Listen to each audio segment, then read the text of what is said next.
जय श्री राधे। श्री हरिवंश राधा वल्लभ लाल की जय। त्रिवंश महाप्रभु की जय। परम पूज्य गुरुदेव महाराज की जय।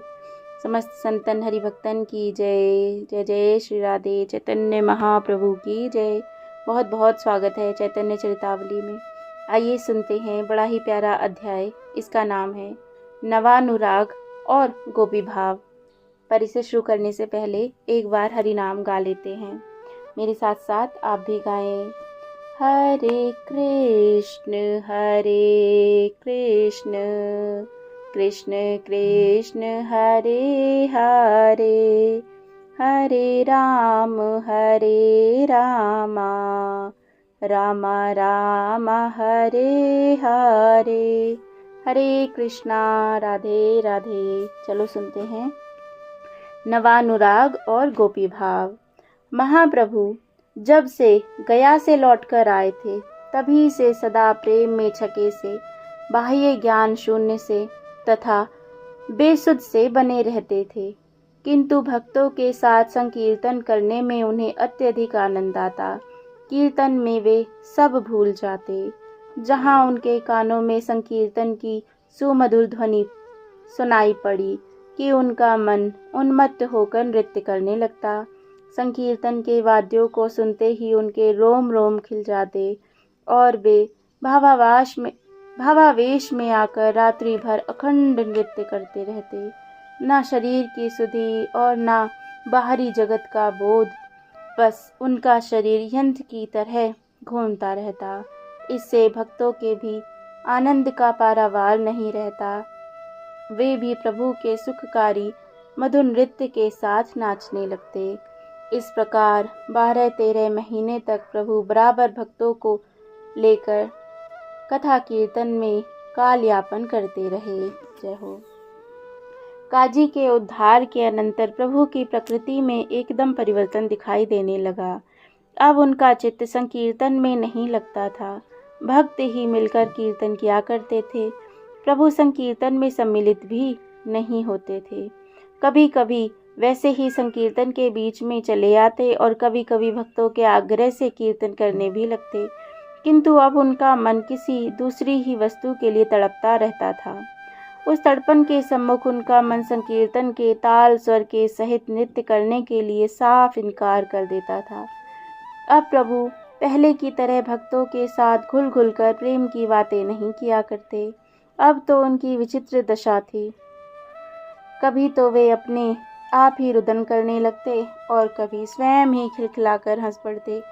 कभी रोते रोते कहने लगते, हे नाथ, हे रमानाथ, ब्रजनाथ आज नाशन, मग्न मुग्धर गोविंद गोकुलम ब्रजी नारायण वात। हे नाथ, हे रमानाथ, हे ब्रजनाथ, हे गोविंद, दुख सागर में डूबे हुए इस ब्रज का तुम्हें उद्धार करो। हे दीनानाथ, हे दुखियों के एकमात्र आश्रय, हमारी रक्षा करो।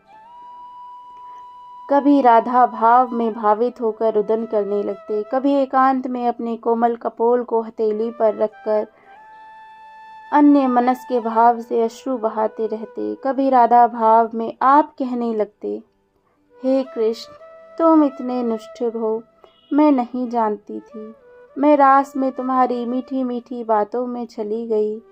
मुझ भोली भाली अबला को तुम इस प्रकार धोखा दोगे, इसका मुझे क्या पता था। हाय, मेरी बुद्धि पर तब ना जाने क्यों पत्थर पड़ गए कि मैं तुम्हारी उन मीठी मीठी बातों में आ गई। कहाँ तुम अखिल ऐश्वर्य के स्वामी और कहाँ मैं, एक वन में रहने वाले ग्वाल की लड़की। तुमसे अनजान में स्नेह किया। हा प्राणनाथ, ये प्राण तो तुम्हारे ही अर्पण हो चुके हैं। ये तो सदा तुम्हारे ही साथ रहेंगे। फिर यह शरीर चाहे कहीं भी पड़ा रहे। प्यारे, तुम कोमल हृदय के हो, सरस हो, सरल हो, सुंदर हो। फिर तुम मेरे लिए कठोर हृदय के निष्ठुर और वक्र स्वभाव वाले क्यों बन गए हो। मुझे इस प्रकार की विरह वेदना पहुँचाने में तुम्हें क्या मजा मिलता है। इस प्रकार घंटों विलाप करते रहते। कभी अक्रूर वृंदावन में श्री कृष्ण को लेने के लिए आए हैं और गोपियां भगवान के विरह में रुदन कर रही हैं। इसी भाव को स्मरण करके आप गोपी भाव में कहने लगते, हाय देव, तूने क्या किया? हमारे प्राण प्यारे, हमारे संपूर्ण ब्रज के दुलारे मनमोहन को तू हमसे पृथक क्यों कर रहा है? ओ निर्दयी विधाता, तेरी इस खोटी बुद्धि को बार बार धिक्कार है, जो तू इस प्रकार प्रेमियों को मिलाकर फिर उन्हें विरह सागर में डुबा डुबा कर बुरी तरह से तड़पाता रहता है। हाय प्यारे कृष्ण, अब चले ही जाएंगे क्या? क्या अब वह मुरली की मनोहर तान सुनने को ना मिलेगी? क्या अब हम पीतांबर की छटा कभी नहीं देखेंगे? क्या अब मोहन के मनोहर मुख को देखकर हम संपूर्ण दिन के दुख संतापों को ना भूल सकेंगी? क्या अब कृष्ण हमारे घर में माखन खाने ना आवेंगे? क्या अब सांवरे की सलोनी सूरत को देखकर सुख के सागर में आनंद की डुबकियां ना लगा सकेंगी? यह क्रूर कर्मा अक्रूर कहाँ से आ गया? इसका ऐसा उल्टा नाम किसने रख दिया जो हमसे हमारे प्राण प्यारे को अलग करेगा? उसे अक्रूर कौन कह सकता है? वह तो महाक्रूर है। या यह सब विधाता की ही क्रूरता है? बेचारे अक्रूर का इसमें क्या दोष? ऐसा कह कहकर वे जोरों से चिल्लाने लगते। कभी श्री कृष्ण के भाव में होकर गोपों के साथ ब्रज की लीलाओं का अनुसरण करने लगते। कभी प्रहलाद के आवेश में आकर दैत्य बालकों को शिक्षा देने का अनुसरण करके पास में बैठे हुए भक्तों को भगवान नाम स्मरण और कीर्तन का उपदेश करने लगते। कभी ध्रुव का स्मरण करके उन्हीं के भाव में एक पैर से खड़े होकर तपस्या सी करने लगते। फिर कभी विरहिणी की दशा का अभिनय करने लगते। एकदम उदास बन जाते, हाथों के नखों से पृथ्वी को कुरेदने लगते। सची माता इनकी ऐसी दशा देखकर बड़ी दुखी होती। वे पुत्र की मंगल कामना के निमित्त सभी देवी देवताओं की पूजा करती। इसे कोई रोग समझकर वैद्यों से परामर्श कराती। भक्तों से अत्यंत ही दीन भाव से कहती, ना जाने निमाई को क्या हो गया है। अब वह पहले की भांति कीर्तन भी नहीं करता और ना किसी से हंसता बोलता ही है। उसे क्या हो गया? तुम लोग इसका इलाज क्यों नहीं कराते? किसी वैद्य को दिखाओ। बेचारे भक्त भोली भाली माता की सीधी सरल मात्र स्नेही से सनी हुई बातों को सुनकर हंसने लगते। वे मन ही मन कहते, जगत की चिकित्सा तो ये करते हैं, इनकी चिकित्सा कौन कर सकता है? इनके रोग की दवा तो आज तक किसी वैद्य ने बना ही नहीं और ना कोई संसारी वैद्य बना ही सकता है। इनकी यही जानते हैं, सांवलिया ही इनकी नाड़ी पकड़ेगा, तब ये हंसने लगेंगे। वे माता को भांति भांति से समझाते, किंतु माता की समझ में एक भी बात नहीं आती। वह सदा अधीर सी बनी रहती। एक दिन महाप्रभु भावावेश में जोरों से गोपी गोपी कहकर रुदन कर रहे थे। वे गोपी भाव में ऐसे विभोर हुए कि उनके मुख से गोपी गोपी इस शब्द के अतिरिक्त कोई दूसरा शब्द निकलता ही नहीं था। उसी समय एक प्रतिष्ठित छात्र इनके समीप इनके दर्शन के लिए आए। वे महाप्रभु के साथ कुछ काल तक पढ़े भी थे। वैसे तो शास्त्रीय विद्या में पूर्ण पारंगत पंडित समझे जाते थे, किंतु भक्ति भाव में कोरे थे। प्रेम मार्ग का उन्हें पता नहीं था। प्रभु तो उस समय बाह्य ज्ञान शून्य थे। उन्हें भावावेश में पता ही नहीं था कि कौन हमारे पास आया और हमारे पास से उठ गया। उन विद्याभिमानी छात्र ने महाप्रभु की ऐसी अवस्था देखकर कुछ गर्वित भाव से कहा, पंडित होकर आप यह क्या अशास्त्रीय व्यवहार कर रहे हैं? गोपी गोपी कहने से क्या लाभ? कृष्ण कृष्ण कहो, जिससे उद्धार हो और शास्त्र की मर्यादा भी भंग ना हो। महाप्रभु को उस समय कुछ भी पता नहीं था कि यह कौन है। भावावेश में उन्होंने यही समझा कि यह कोई उद्धव के समान श्याम सुंदर का सखा है और हमें धोखे में डालने के लिए आया है। इससे प्रभु को उसके ऊपर क्रोध आ गया और एक बड़ा सा बांस लेकर उसके पीछे मारने के लिए दौड़े। विद्याभिमानी छात्र महाशय अपनी सभी शास्त्रीय ज्ञान भूल गए और अपनी जान बचाकर वहां से भागे। महाप्रभु भी उनके पीछे ही पीछे उन्हें पकड़ने के लिए दौड़े। प्रहार के भय से छात्र महोदय मुट्ठी बांधकर भागे। कंधे पर का दुपट्टा गिर गया, बगल में से पोथी निकल पड़ी। हांफते और चिल्लाते हुए वे जोरों से भागे जा रहे थे। लोग उन्हें इस प्रकार भागते देखकर आश्चर्य के साथ उनके भागने का कारण पूछते। कोई इनकी ऐसी दशा देखकर ठहाका मारकर हंसने लगते, किंतु ये किसी की भी सुनते नहीं। इन्हें अपनी जान के लाले पड़ गए थे। जान बची लाखों पाए, मियाँ बुद्धू अपने घर को आए। प्रभु को इस प्रकार इन छात्र महाशय के पीछे दौड़ते देखकर भक्तों ने उन्हें पकड़ लिया। प्रभु उसी भाव में मूर्छित होकर गिर पड़े। विद्यार्थी महोदय ने बहुत दूर भागने के अनंतर पीछे फिरकर देखा। जब उन्होंने प्रभु को अपने पीछे आते हुए नहीं देखा, तब वे खड़े हो गए। उनकी सांसें जोरों से चल रही थी। संपूर्ण शरीर पसीने से लथपथ हो गया था। अंग प्रत्यंग से पसीने की धारें सी बह रही थी। लोगों ने उनकी ऐसी दशा देखकर उनसे भांति भांति के प्रश्न करने आरंभ कर दिए, किंतु ये प्रश्नों का उत्तर क्या देते। इनकी तो सांस फूली हुई थी, मुख में से बात ही नहीं निकल सकती थी। कुछ लोगों ने दयाद्र होकर इन्हें पंखा झला और थोड़ा ठंडा पानी पिलाया। पानी पीने पर इन्हें कुछ होश हुआ, सांसें भी ठीक ठीक चलने लगी। तब एक ने पूछा, महाशय, आपकी ऐसी दशा क्यों हुई? किसने आपको ऐसी ताड़ना दी?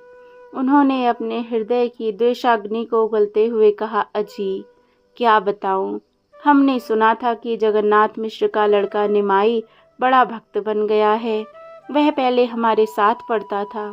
हमने सोचा चलो वह भक्त बन गया है तो उसके दर्शन ही करावे।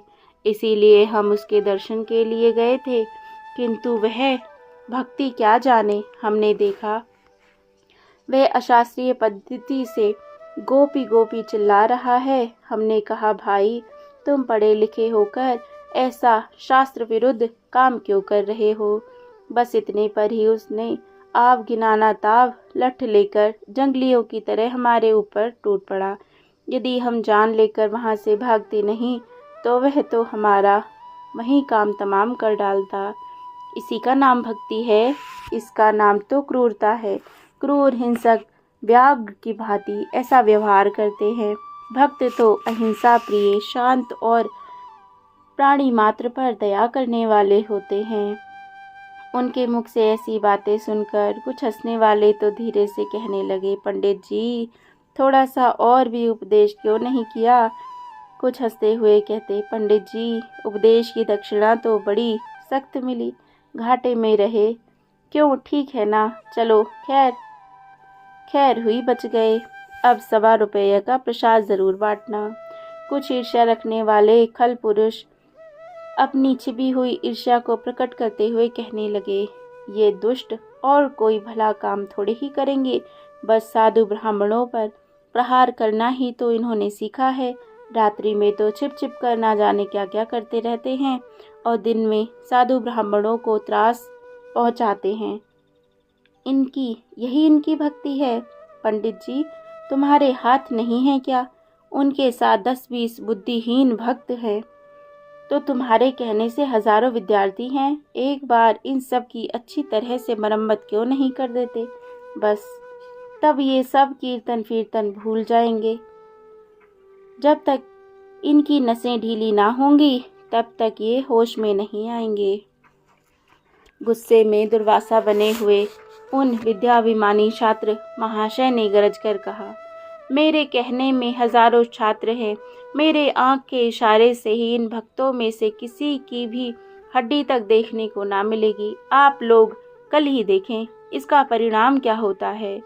कल बच्चों को मालूम पड़ जाएगा कि ब्राह्मण के ऊपर ब्राह्मण के ऊपर प्रहार करने वाले की क्या दशा होती है। इस प्रकार वे महाशय बड़बड़ाते हुए अपनी छात्र मंडली में पहुंचे। छात्र तो पहले से ही महाप्रभु के उत्कर्ष को ना सह सकने के कारण उनसे जले भुने बैठे थे। उनके लिए महाप्रभु का इतना बढ़ता हुआ यश असहनीय था। उनके हृदय में महाप्रभु के देशव्यापी कीर्ति के कारण डाह उत्पन्न हो गई थी। अब उत्तेजित हो उठे और उसी समय महाप्रभु के ऊपर प्रहार करने जाने के लिए उद्यत हो गए। कुछ समझदार छात्रों ने कहा, भाई, इतनी जल्दी करने की कौन सी बात है? इन पर प्रहार भी नहीं हुआ है, 2-4 दिन और देख लो। यदि उनका सचमुच में ऐसा ही व्यवहार रहा और अब से आगे किसी अन्य छात्र पर इस प्रकार प्रहार किया, तब तुम लोगों को प्रहार का उत्तर प्रहार से देना चाहिए। अभी इतनी शीघ्रता नहीं करनी चाहिए।